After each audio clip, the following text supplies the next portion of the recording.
12th standard ஃபிசிக்ஸில் ஆப்டிக்ஸில் ஒரு முக்கியமான 5 mark question, lens makers formula. லென்ஸை உருவாக்குவர் சமன்பாடு.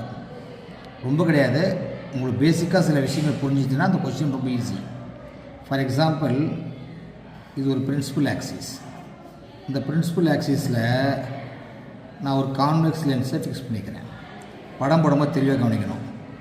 இப்போ இந்த மீடியம் பார்த்தீங்கன்னா N1, இது கண்ணாடி N2, மறுபடியும் ஏர் N1. இது வந்து ரேரர் மீடியம், டென்சர் மீடியம், மறுபடியும் ரேரர் மீடியம். ஆப்ஜெக்ட் இங்கே இருக்குது O. இந்த ஆப்ஜெக்ட்டு நேராக போய் லென்ஸ் மேலே படுது. பட்ட உடனே ரேரர்லேருந்து டென்சருக்கு போனால் லைட்டாக பெண்ட் ஆகுமா? லைட்டாக பெண்ட் ஆகுதா? பெண்ட் ஆகிட்டு இங்கே வந்து இமேஜை ஃபார்ம் பண்ணுது. இந்த இமேஜ் வந்து V' அப்படின்னு சொல்லலாம். ஆக்சுவலாக இந்த இமேஜ் எப்படின்னா, இது ரேரர் மீடியம், இது முழுக்க டென்சர் மீடியமாக இருந்தால் இப்படி ஃபார்ம் ஆகும். ஆக்சுவலாக அப்படி நடக்கிறது இல்லை. ரேரர் மீடியத்துலேருந்து டென்சர் மீடியத்தில் லென்ஸ் மேலே பட்டு மறுபடியும் இன்னொரு கன்வெர்ஜ் ஆகி ஒரு இமேஜை ஃபார்ம் பண்ணுது. இது V, இது U, இது ஃபுல்லாக U வச்சுக்க. இது V', இது U. First image V', second U. இது ரொம்ப ரொம்ப கேர்ஃபுல்லாக ஹேண்டில் பண்ண வேண்டிய விஷயம்.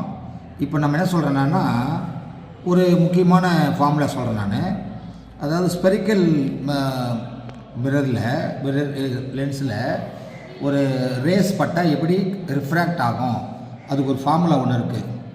அது என்னடான்னா, N2/V minus N1/U is equal to N2 minus N1/R. R தான் ரேடியஸ் ஆஃப் கர்வேச்சர். அதாவது இது கர்வேச்சர் இந்த பக்கத்துக்கு, இவர் கர்வேச்சர் அந்த பக்கத்துக்கு. எடுத்துக்கலாமா? இப்போ நம்ம ஃபஸ்ட்டு பார்க்கலாம். ஃபஸ்ட்டு மேட்ரு வந்து ரேரர் டு டென்சர் போகுது. ரேரர் டு டென்சர் நான் சொன்னேன், இது ஃபுல்லாகவே கண்ணாடி இருக்குது அப்படி இருந்தால் என்ன ஆகும்னு சொல்லிட்டு. அப்போது இது N2 தான். N2/V பதில் V' பண்ணலாமா? Vக்கு பதில் V' மைனஸ் இது N1 தான், U தான், இதில் எந்த மாற்றமும் இல்லை. N1/U is equal to N2 minus N1/R1. Understand ஆகுதா? Your equation number 1. அடுத்ததுக்கு இப்படி கன்சிடர் பண்ண கவனி. இது N2, இது N1. ஆக்சுவலாக இவர் N1, இவர் N2.